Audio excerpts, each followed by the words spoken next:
Meus irmãos, hoje é um daqueles dias que o pregador prepara a palavra e chega aqui e parece que não encaixa. E Deus, pela manhã, ministrou ao meu coração. Não foi uma semana muito fácil. Nós tivemos bastante afazeres essa semana e bastante coisas acontecendo. Mas eu quero, dentro daquilo que Deus tocou no meu coração hoje, eu quero ser fiel à palavra do Senhor. Amém? Os irmãos, se é que cabe, me perdoem, porque a palavra que eu preparei não será pregada. Vamos ouvir o que Deus tem para falar conosco através daquilo que Ele ministrou ao meu coração essa manhã. Lucas capítulo 10. Lucas capítulo 10, versículo 25. É uma palavra que a gente conhece tão bem.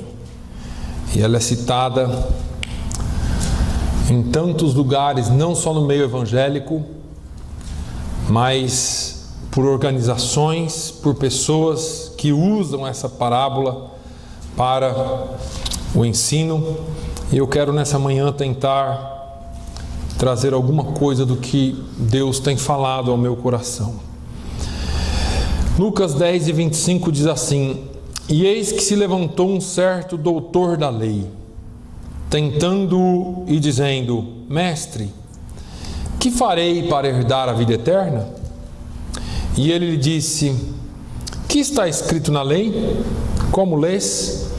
E respondendo ele disse: Amarás ao Senhor teu Deus de todo o teu coração, e de toda a tua alma, e de todas as tuas forças, e de todo o teu entendimento, e ao teu próximo como a ti mesmo. E disse-lhe: Respondeste bem, faze isso e viverás. Ele, porém, querendo justificar-se a si mesmo, disse a Jesus: E quem é o meu próximo? E respondendo, Jesus disse: Descia um homem de Jerusalém para Jericó, e caiu nas mãos dos salteadores, os quais o despojaram, e espancando-o se retiraram, deixando-o meio morto. E ocasionalmente descia pelo mesmo caminho certo sacerdote, e vendo-o passou de largo. E de igual modo também um levita, chegando àquele lugar e vendo-o, passou de largo. Mas um samaritano, que ia de viagem, chegou ao pé dele, e vendo-o, moveu-se de íntima compaixão, e aproximando-se atou-lhe as feridas, deitando-lhes azeite e vinho, e pondo-o sobre a sua cavalgadura, levou-o para uma estalagem e cuidou dele.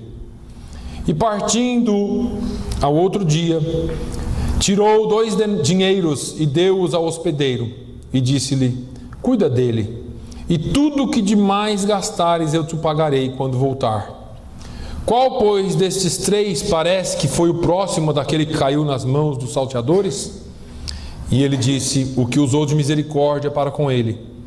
Disse, pois, Jesus: Vai e faze da mesma maneira. Amém? Aleluia. Como eu disse, essa é uma das parábolas mais conhecidas de Jesus. Aliás, as parábolas de Jesus são muito conhecidas. São histórias que Jesus usou para ilustrar ensinamentos.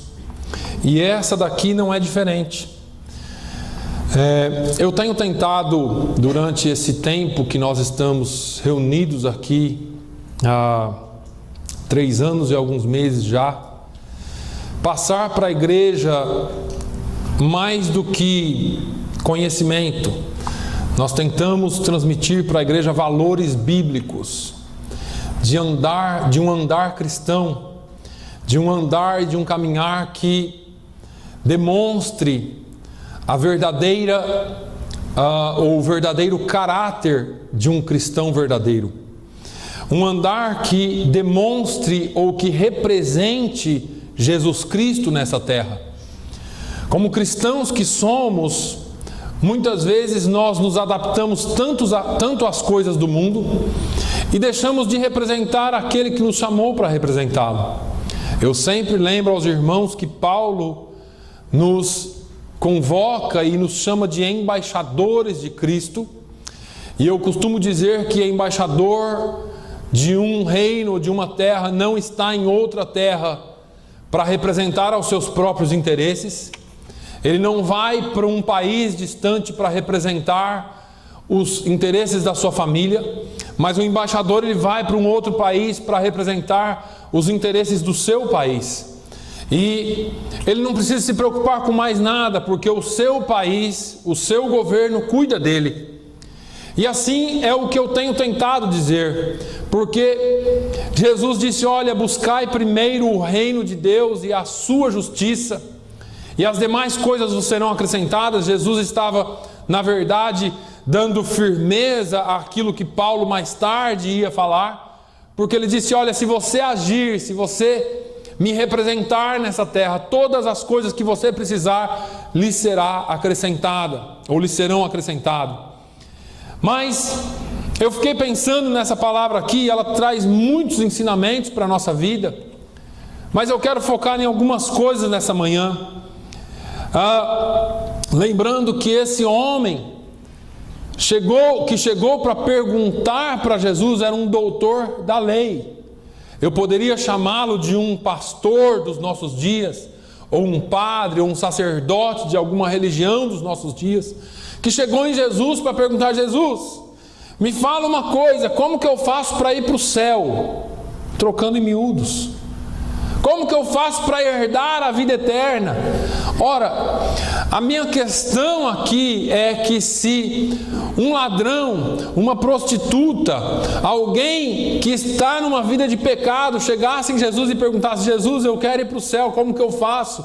É muito interessante e até viável, mas um pastor chegar, um doutor da lei, alguém que conhece a lei, que conhece a palavra, chegar em Jesus e perguntar: Jesus, como que eu faço para ir para o céu? Jesus falou: olha, você já devia estar cansado de saber disso, você já deveria saber disso há muito tempo. E ele disse: o que é que está escrito na lei? Jesus está falando: você é doutor da lei, o que a lei diz?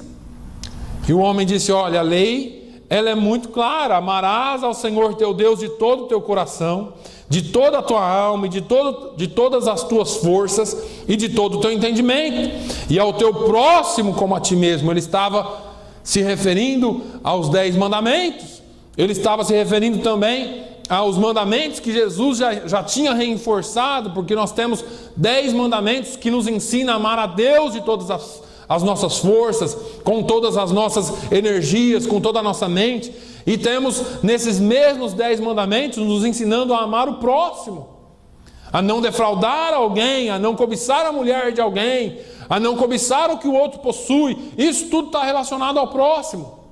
E eu quero, talvez eu esteja sendo bastante didático nessa manhã, mas eu quero que você entenda, porque esse homem, ele conhecia os mandamentos, mas ele não conhecia a Deus, o Deus dos mandamentos. Ele conhecia tudo o que a lei dizia, mas ele não conhecia o Deus que tinha dado a lei ao povo de Israel. Ele conhecia todos os ritos e rituais que envolviam uma cerimônia religiosa no templo, mas ele nunca tinha tido um encontro verdadeiro e pessoal com o Deus do templo. Esse homem chega em Jesus, talvez para tentá-lo, mas Jesus se torna para ele e diz assim: olha, você disse muito bem, faz isso aí que você acabou de dizer, e você vai ter vida, e você viverá.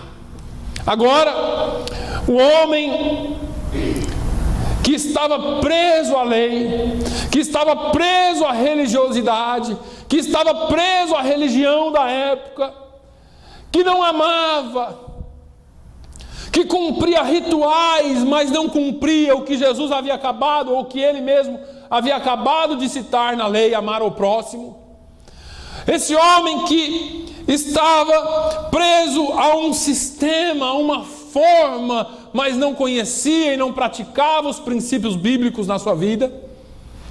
Esse homem que não sabia o que era caminhar ao lado de um necessitado, que não sabia o que era estender a mão para um necessitado. E a propósito, eu tinha um amigo que é judeu.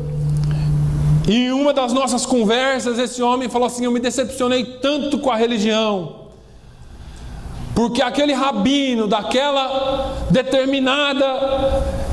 determinado local, e eu não quero citar o nome aqui, ou daquela determinada sinagoga, ele possui muitos bens nessa cidade de onde eu vivia. E eu era discípulo dele, eu vivia com ele, eu estava estudando para ser rabino, ele disse para mim. E uma certa feita, uma das casas dele estava ocupada por alguém que perdeu o emprego, não podia pagar o aluguel ou a renda. E ele não teve compaixão, ele não esperou. Tudo que ele fazia era em torno de dinheiro, tudo que ele fazia era em torno da lei e do dinheiro. E num dia de chuva, ele fez com que a lei, a justiça determinou que fosse removida aquela família. E num dia de chuva ele nem esperou. Era umas 6 horas da tarde, um pouco antes, a polícia veio e tirou aquela família com filhos dali. Isso me decepcionou demais, essa pessoa disse. E eu, pregando o evangelho para ele, eu disse: em Jesus você nunca encontrará decepção, porque Jesus não está preso a uma lei, apesar dele ter cumprido a lei. Jesus é graça, Jesus é amor, é misericórdia, e ele pode trazer para você aquilo que você não encontrou na religião. Mas esses homens eram assim, eles não entendiam, ou eles não tinham misericórdia nem compaixão do próximo. E agora, porque eles tinham a religião, e cumprindo todos os rituais da religião, eles achavam que estavam amando a Deus com todas as suas forças, com todo o coração, com toda a alma, com todo o entendimento. Ele querendo se esquivar, porque eles não amavam o próximo, e todo mundo sabia disso. Jesus disse para ele: faz isso e vai viver. E ele disse assim: Jesus, eu até entendo tudo isso aqui, mas quem que é o meu próximo? Quem que é o meu próximo? Porque a lei eu sei bem, eu sei amar a Deus muito bem, mas do que o senhor está falando, esse negócio de próximo? Como que é esse negócio? É o meu vizinho? É o meu irmão da sinagoga ou da igreja onde eu frequento? E Jesus disse assim: deixa eu lhe contar uma história, e você vai entender quem que é o seu próximo. E aí Jesus começa a contar o que aconteceu. E ele fala que esse homem, descendo de Jerusalém para Jericó, caiu na mão dos salteadores. E os salteadores o despojaram e o espancaram e se retiraram, deixando ele meio morto ou inconsciente.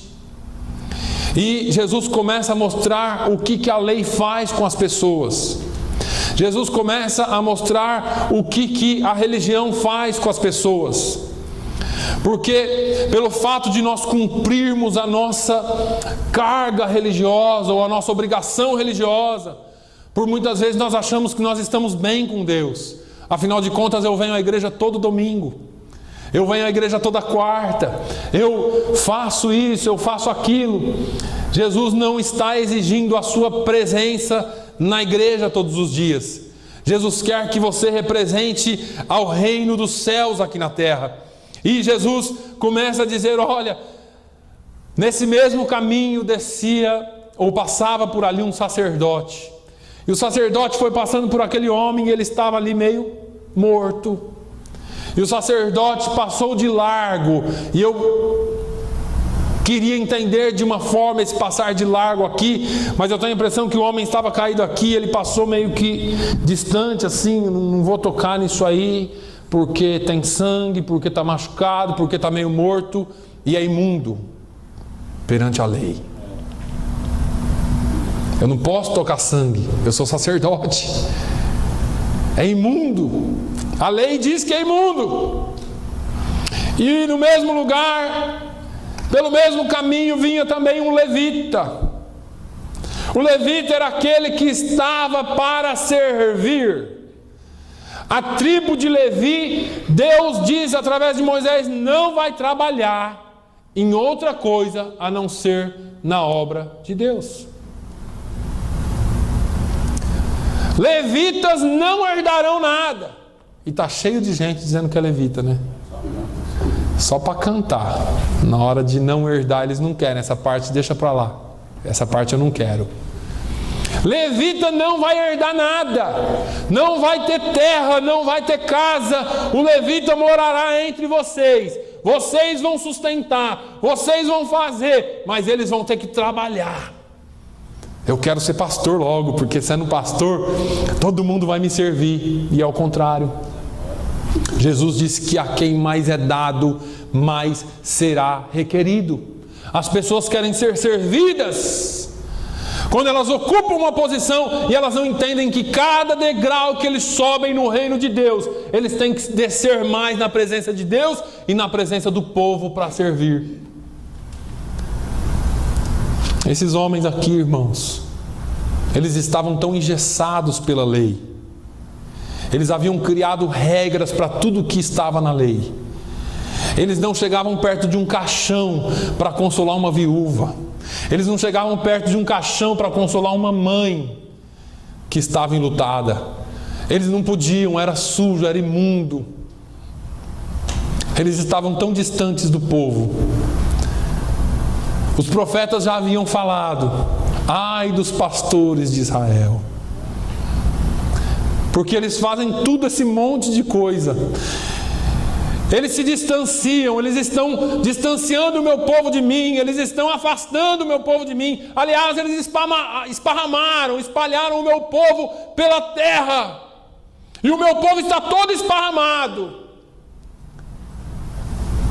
Mas Deus diz assim: eu levantarei um pastor para juntar o meu rebanho. E eu ouço Jesus falando: eu sou o bom pastor, e eu dou a vida pelas minhas ovelhas. Aleluia. Pastores podem te decepcionar, sacerdotes podem te decepcionar, mas tem um bom pastor que nunca nos decepciona. Um bom pastor que sempre dará a vida pelas suas ovelhas. Não é um sacerdote, não é um levita passando de largo, mas é o bom pastor, aquele que te abraça, aquele que te entende, aquele que te ama nas horas que ninguém te ama, aquele que quando bate os sentimentos, só ele te entende, só ele te socorre. Mas esse levita passou de largo, apesar do trabalho dele, da função dele ser trabalhar. Mas vinha um estrangeiro, vinha um samaritano. O samaritano é uma mistura de judeu com outros povos, que formaram ali um povo chamado samaritano, e vivia na região de Samaria, e existia uma discordância entre eles, uma discordância religiosa de onde adorar a Deus ou não, e uma discordância doutrinária. E por isso, porque eles eram uma mistura de raças, os judeus puros, aqueles que se achavam tão santos, não aceitavam eles, e eles também não conversavam com os judeus porque eles eram desprezados. E a Bíblia diz, Jesus disse: olha, veio vindo esse samaritano, esse povinho aí que vocês não gostam, esse povinho que vocês destratam, que é mistura, que não é gente boa, não é puro sangue. Foi passando um desses aí, e esse que ia passando por aí, ele olhou, ele não era nem da região, ele ia passando de viagem, e ele chegou perto daquele homem, e quando ele viu aquele homem precisando de ajuda, sabe o que ele fez? O primeiro sentimento que aquele homem teve, Jesus disse, e moveu-se de íntima compaixão. Ah, irmãos, eu não sei o que é que algumas pessoas entendem por ser cristão. Porque ser cristão para alguns é só mesmo vir à igreja. Ser cristão para alguns é só mesmo frequentar um culto. Mas quando se trata de ajudar, quando se trata de se doar, quando se trata de receber, quando se trata de perdoar, aí nós esquecemos o nosso papel de cristão. E eu me incluo nesse papel. Porque nós somos seres humanos e tendemos a ser duros em nós mesmos. E o nosso coração se endurece às vezes. E aquela pessoa já errou tantas vezes com a gente que a gente não quer nem saber dela. E aquele outro ali, eu não quero nem falar de Jesus para ele porque ele não vai ouvir mesmo. Aquele outro ali, eu não quero nem olhar para a cara dele porque ele não gosta de mim. Enquanto Jesus ensinou o contrário. Amai aqueles que vos odeiam e abençoai aqueles que vos amaldiçoam. Se alguém lhe bater na face direita, vira a face esquerda. Se alguém lhe tomar a capa, dê para ele também a tua vestimenta. Se alguém lhe fizer correr 1 milha, corra 2 com ele. Ande 2 com ele. Jesus foi ensinando um tipo de evangelho que não estava na lei. Um tipo de coisa que não estava na lei. A lei dizia, e Jesus fez uma cotação da lei quando ele diz assim: a lei diz que é o quê? Olho por olho e dente por dente. Furou o olho do seu irmão, você tem que ter o olho furado também. Era a lei. Matou, tem que morrer. Cortou a mão, vai cortar a sua também. Era assim. A lei é isso. Jesus estava dizendo, é olho por olho e dente por dente. A lei. Mas eu cheguei, Jesus está dizendo. O negócio agora muda um pouquinho de figura. Ele disse assim, olha, cumprimentar e fazer bem aqueles que te fazem bem, isso aí eles fazem. Eu quero ver você amar quando ninguém te ama. Eu quero ver você orar por aquele que te persegue. Eu quero ver você sorrir para aquele que te espancou, para aquele que te maltratou, para aquele que não te fez nenhum bem. Você só ter bem a dar. Existe um ditado popular muito certo que diz que cada um dá o que tem. Eu já falei aqui sobre um mestre oriental. É uma historinha boba que eu li esses tempos atrás e aplica-se muito bem. Um mestre oriental passando pela beira de um lago, ele viu um escorpião se afogando. Ele estendeu a mão e pegou o escorpião. E o escorpião ferrou a mão dele. E a dor de uma picada do escorpião é terrível. E no outro dia, vai o mestre passando pelo mesmo lugar e está o mesmo escorpião morrendo afogado. E ele pega o escorpião de novo e o escorpião mais uma vez ferrou a ele. E ele larga o escorpião de lado. E no terceiro dia foi passando ele pelo mesmo lugar e o escorpião está afogando de novo. E ele pegou o escorpião de novo e o escorpião ferrou ele de novo. E alguém estava assistindo a cena já há 3 dias. Ele disse assim, meu senhor, desculpa a minha forma. Ou o senhor é muito burro, muito ignorante, ou eu não sei o que é isso, porque na primeira vez o senhor já deveria ter pisado em cima desse escorpião e matado. Ele disse assim, não filho, cada um dá o que tem. Ele só tem a ferroada para dar. Eu tenho salvação para dar para ele. Não é isso que Jesus fez com você? Não foi isso que Jesus fez conosco? Quantos pecados, quantos crimes nós cometemos diante de Deus? Quantas coisas erradas nós fazemos diante de Deus? Quantas traições nós fazemos diante de Deus? Quantas vezes nós erramos e todos os dias Jeremias diz que as misericórdias do Senhor são novas a cada manhã. Todos os dias Ele olha para você com um olhar de misericórdia. Todos os dias, não importa o que você fez ontem, hoje Ele acorda e olha para você e diz, bom dia meu filho. Eu estou aqui de novo para te ajudar, para te fortalecer, para te salvar, para te ajudar. Seja lá, não importa o que você tenha feito, Deus está sempre te esperando. Entenda que não há nada que você possa fazer para aumentar o amor dele por você, porque o amor dele é perfeito. E não há nada que você possa fazer para diminuir o amor dele por você, porque o amor dele é perfeito e incondicional. Nós podemos aceitar mais ou menos o amor de Deus. Depende de nós. O amor dele está lá para nós de qualquer forma. Caminhamos em obediência.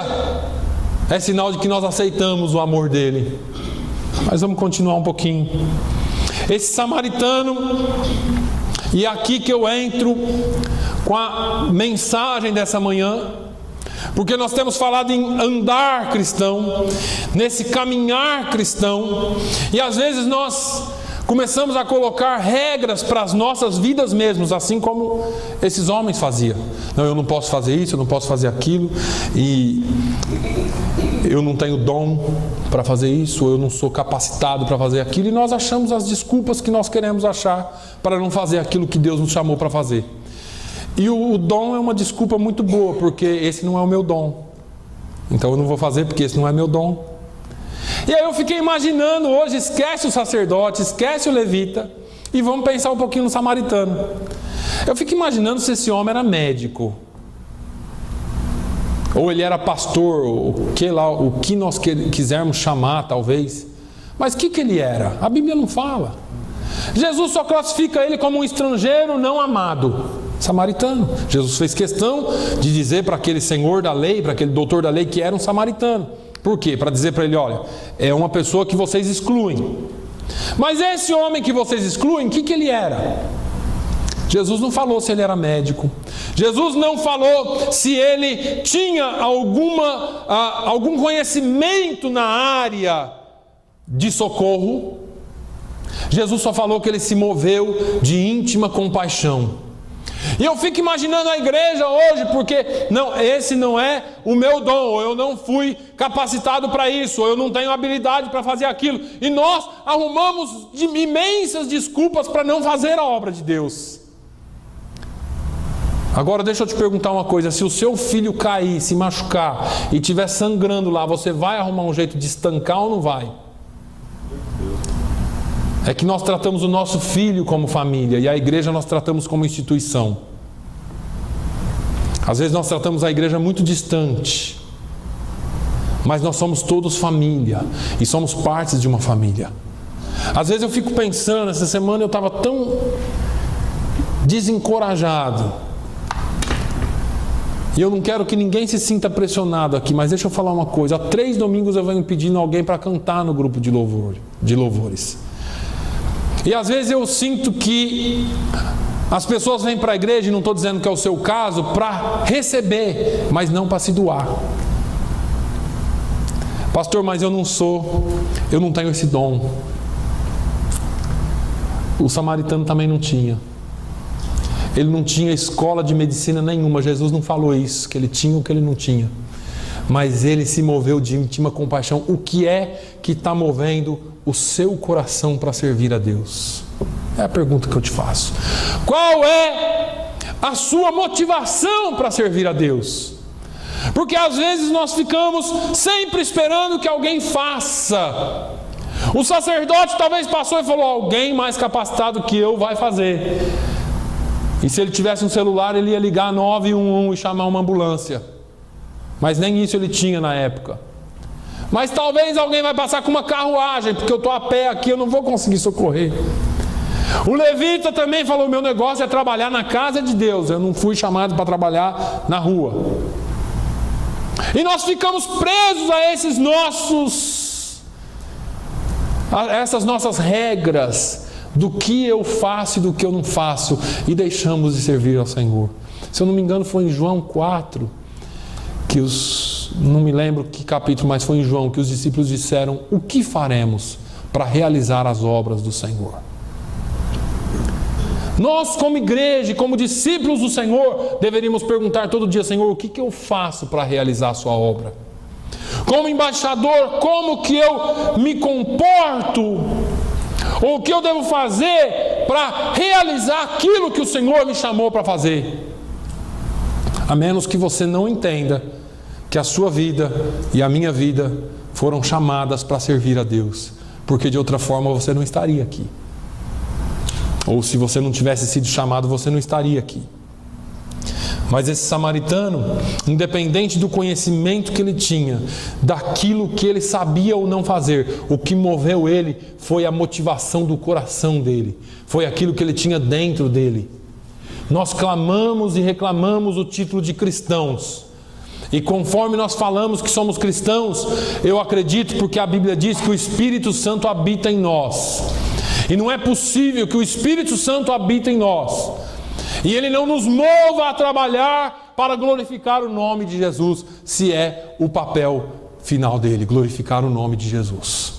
Eu não acredito que esse homem, ele tinha alguma habilidade médica para socorrer, mas a sua atitude, a sua compaixão, o seu amor fez com que ele socorresse aquele homem. E entra aqui algumas coisas, porque quando nós queremos fazer a obra de Deus, depende de algumas coisas, irmãos. Eu quero fazer a obra de Deus, mas eu vou colocar um versículo por dia no Facebook e tá bom, eu já estou fazendo a obra de Deus. Eu também faço isso. É uma das partes. Eu quero fazer a obra de Deus, mas vou entregar um folheto por dia, eu já vou fazer a obra de Deus. Tá bom, eu também faço isso. É a obra de Deus, mas eu vou fazer minha oração uma vez por dia, tá bom. E eu diria que todos nós fazemos isso. O que é que nós podemos fazer para mais? E tudo que nós formos fazer custa alguma coisa. E eu não estou falando só de dinheiro. Como que o seu tempo está sendo administrado? A Bíblia diz, Jesus fala que esse homem estava passando nesse lugar, indo de viagem. Quem está viajando ou está indo para algum lugar ou está vindo para algum lugar. Ou está vindo de algum lugar. Se você está indo para algum lugar, você tem algum compromisso lá. A menos que você esteja indo de férias. Não importa se você atrasar 1 ou 2 dias, para algumas pessoas vai importar demais, porque já tem ali o seu trajeto todo traçado. Ninguém quer perder um dia de férias. Ou se você está indo para um compromisso, você tem horário para cumprir. Se você estiver voltando, você está ansioso para chegar em casa. Mas Jesus disse que esse homem ia passando. Ele devia estar indo para algum compromisso dele. Ele não tinha celular para avisar que ia chegar atrasado. Ele não tinha como mandar um mensageiro para falar que ia chegar atrasado. Não tinha ninguém com ele. O coração dele motivou a ele perder um tempo da vida dele para ajudar o próximo. Irmãos, isso aqui eu sei que pode parecer até maçante às vezes, mas isso é vida cristã. É assim que se vive o cristianismo. Eu sempre falo, o cristianismo é vivido através do fruto que nasce de você. Não pode ser diferente. Se você é cristão só dentro da igreja, tem alguma coisa errada. Se você quer servir alguém, vai custar-lhe tempo. Vai custar-lhe algumas habilidades ou talentos seus. Vai custar-lhe algum dinheiro. Esse homem atou-lhe as feridas, a despeito dele não ter todo o conhecimento médico necessário. Mas aquilo que eu disse, se você vê o seu filho sofrendo, você vai dar um jeito, você põe a mão, põe um pano, põe alguma coisa, amarra, faz alguma coisa, tem que parar esse sangramento até chegar no hospital. Esse homem atou-lhe as feridas, ele deitou azeite, irmão, o azeite tinha as suas funções e tem as suas funções medicinais, as suas propriedades medicinais. Nós poderíamos traduzir isso aqui para o âmbito espiritual, mas eu quero ser bem físico com você hoje, porque isso aqui é obra e é fruto de cristianismo verdadeiro. Jesus estava ensinando esses homens que não era só professar um Deus de milagres, um Deus que faz o impossível, um Deus que desce na nuvem, um Deus que abriu o mar vermelho, mas é um Deus que através da nossa vida e do nosso testemunho diário fala com as pessoas.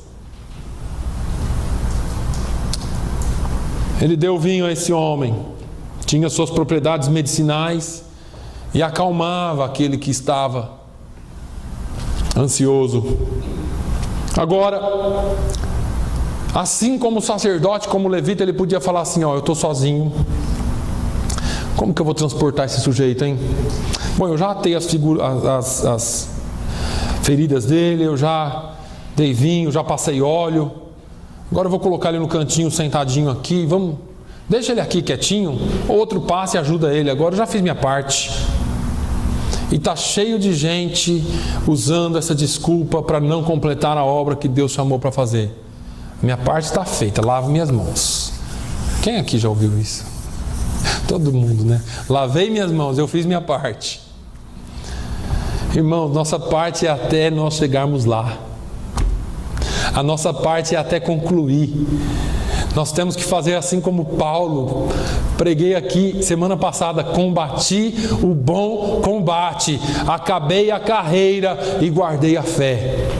Esse combater o bom combate, esse acabar a carreira, é você chegar lá no final da corrida, não é no meio.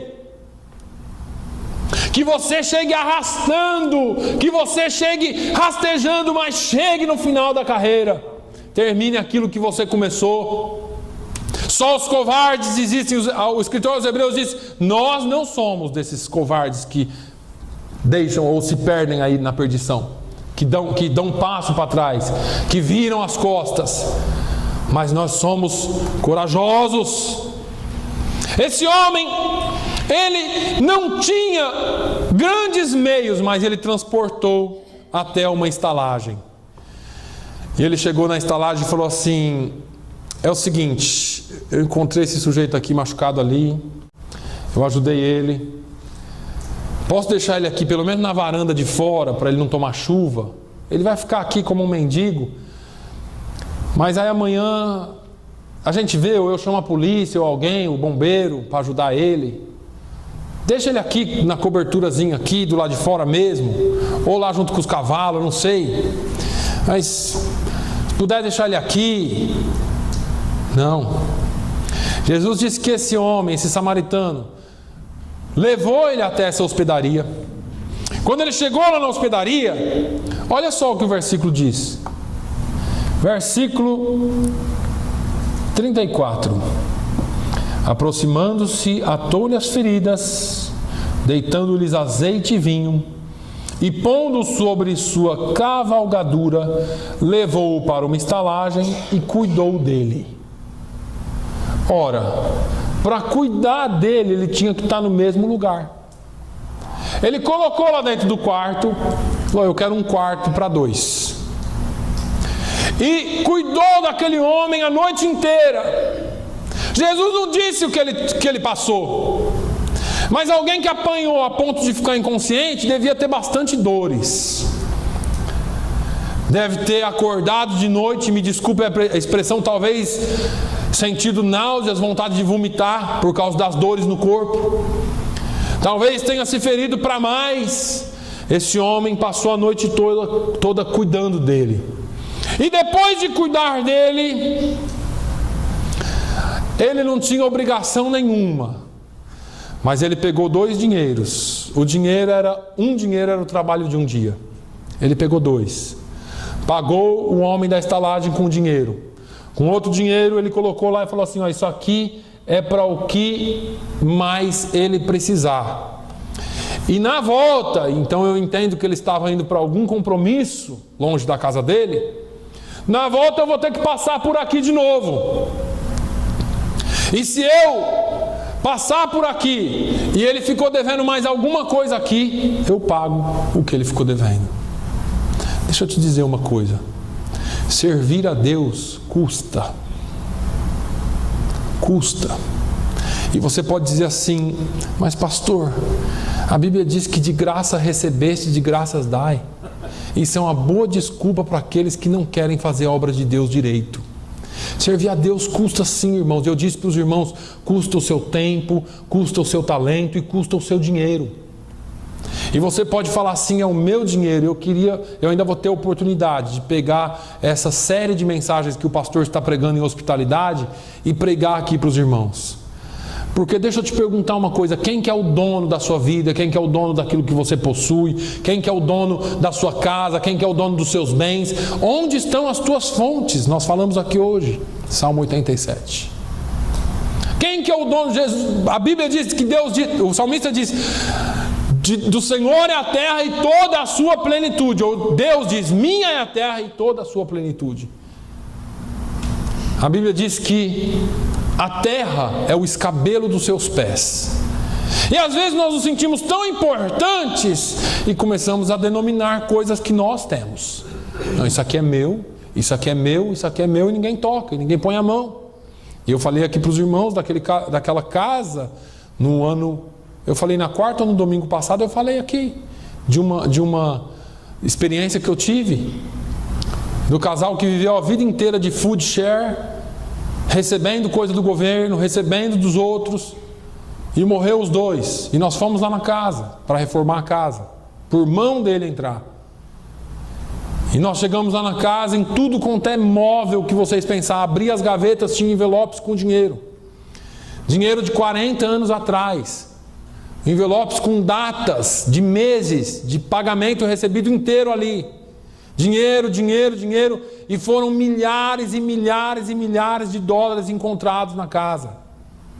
No basement da casa tinha latas com datas de muitos anos atrás. Perus, turkeys inteiro. Que ele ganhava em Thanksgiving. Você vai aí nesses food share da vida, ganha em Thanksgiving. Tinha peru vencido há 5, 6 anos atrás, congelado, nos freezers da casa dele. E ele vivendo de food share, acumulou, acumulou, acumulou. E está parecendo aquele outro que Jesus falou lá em Mateus, que diz assim: hoje, ó alma, estou abastecido, de nada tenho falta, estou tranquilo, vou viver agora tranquilo. E Jesus disse: louco, esta noite pedirão a tua alma. Esta noite pedirão a tua alma. E tudo que tens ajuntado, para quem será? De que servirá aquilo que nós temos diante de Deus, a não ser que nós usemos para engrandecer o reino dele aqui na terra? De que valerá toda a sua fortuna, tudo que você ajuntou, tudo que você construiu, se não for para servir o reino de Deus aqui na terra? Nós invertemos muitas coisas. Esse homem não se importou com os valores que ele tinha que gastar. Ele não se importou com aquilo que ele tinha que fazer. Ele serviu.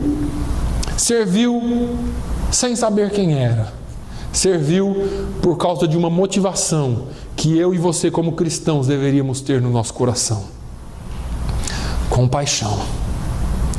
Se você ler os evangelhos, muitas vezes você vai ver Jesus se aproximando de alguém, e a Bíblia diz assim: e moveu-se de íntima compaixão e curou.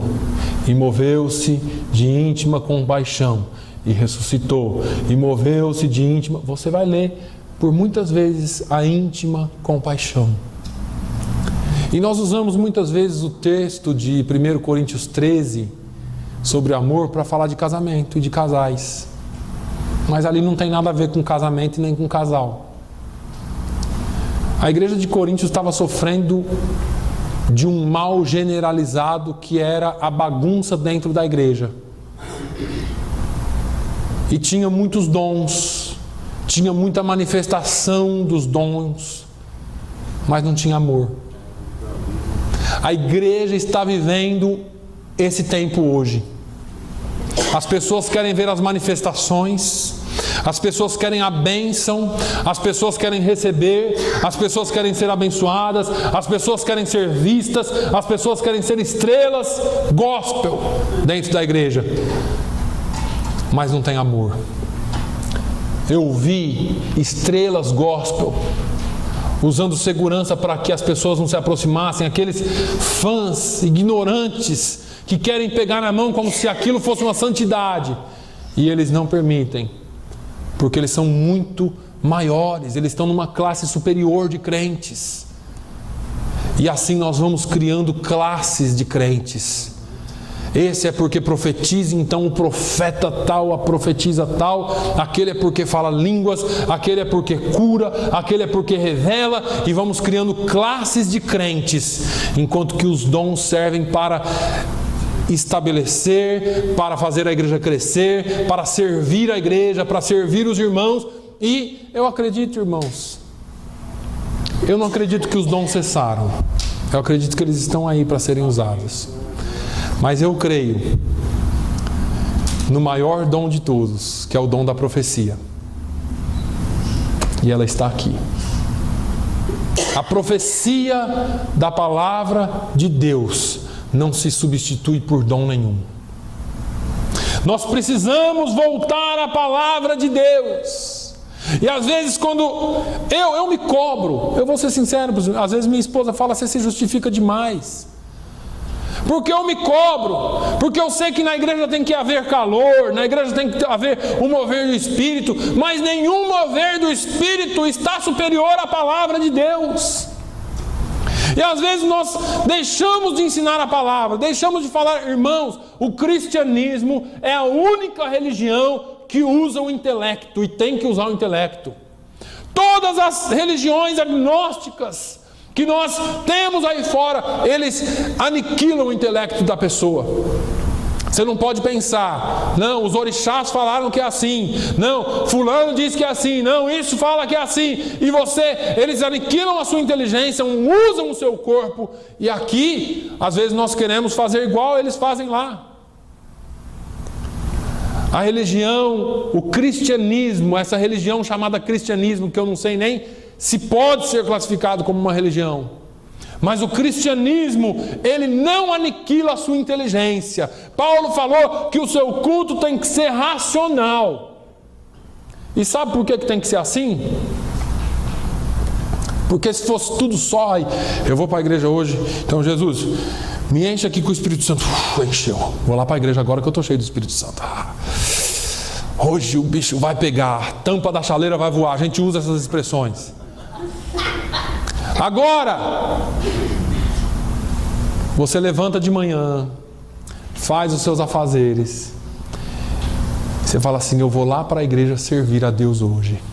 Está sentindo alguma coisa? Não, estou até triste, mas eu vou lá porque eu sei que o meu Redentor vive. Eu sei, eu tenho certeza, eu sei em quem eu tenho crido. Não é porque tem que entrar alguma coisa em mim, não é porque... Não, o que tinha que entrar, já entrou. O Espírito Santo já habita em mim. O dia que eu entreguei a minha vida, Ele fez morada em mim, Ele salvou, Ele me limpou. E é por isso que eu venho. Eu venho para adorá-lo, é por isso que eu sirvo, porque eu sirvo para adorá-lo. A minha vida tem que ser uma constante adoração.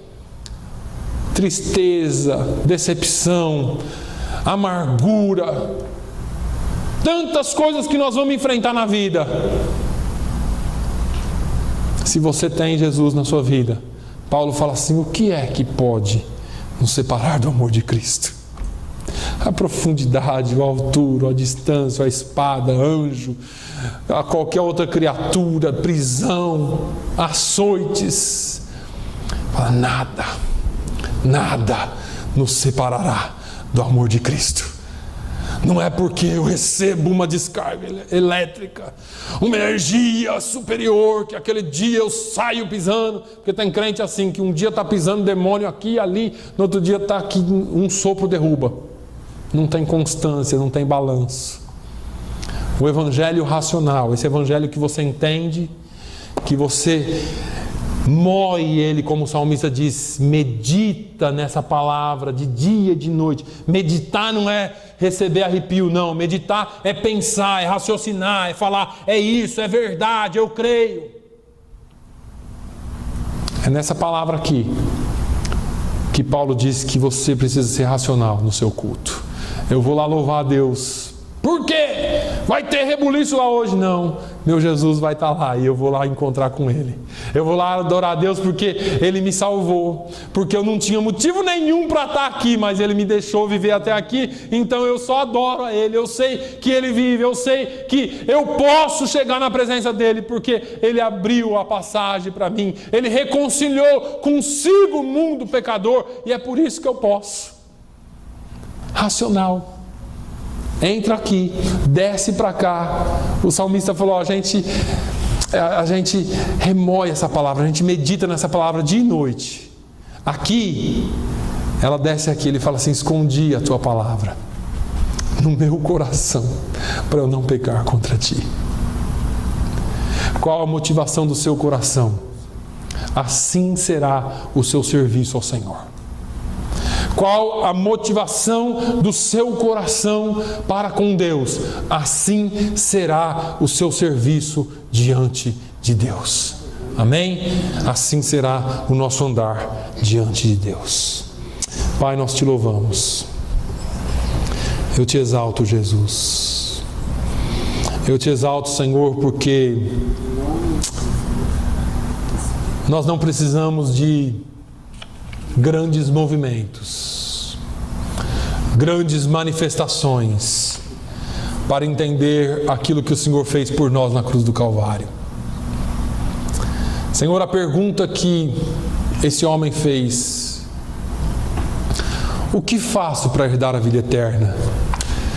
O Senhor responde de tantas outras formas, mas sempre envolvendo o serviço. Visitar os presos, os doentes, dar água para um sedento, dar comida para um faminto, cuidar de um doente. Meu Deus, a Tua palavra toda se traduz em serviço. E quantas vezes nós nos pegamos servindo ao Senhor numa religiosidade sem fim? Quantas vezes nós nos pegamos servindo ao Senhor através de formas? Porque hoje o pastor pregou primeiro antes de cantar, porque hoje a oferta foi no final em vez de ser no começo. Formas que, de certa forma, são boas, mas que não podem nos engessar. Nós temos liberdade diante de Ti, Senhor, para Te servir.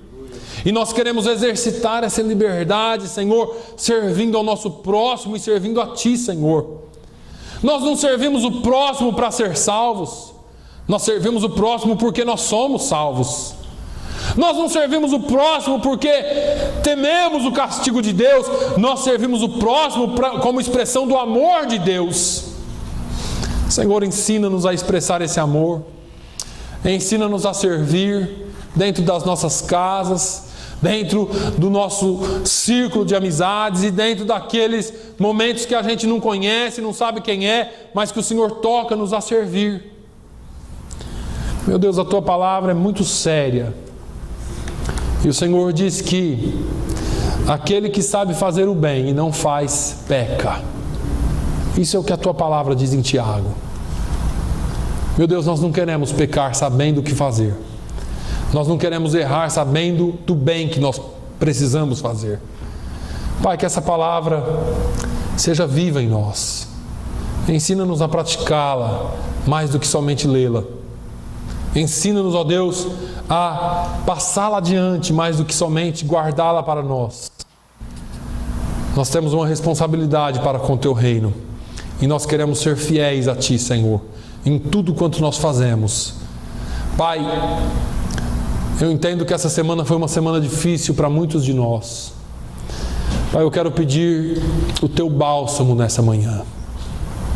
Inunda os Teus filhos, a minha vida, a cada um de nós com o Teu Espírito, Senhor. E nós queremos Te pedir uma semana abençoada, que começa hoje. Que essa semana nós comecemos servindo, glorificando o Teu nome, e terminemos-la servindo também e glorificando o Teu nome. Pai, no nome de Jesus, fica conosco durante essa semana. Que haja a Tua paz em nós. É o que eu Te peço e agradeço no nome de Jesus. Que o amor de Deus, a graça do nosso Senhor e Salvador Jesus Cristo, a comunhão e a consolação do Espírito Santo seja sobre todo o povo de Deus, hoje e sempre. Todos digam amém. Glória a Deus.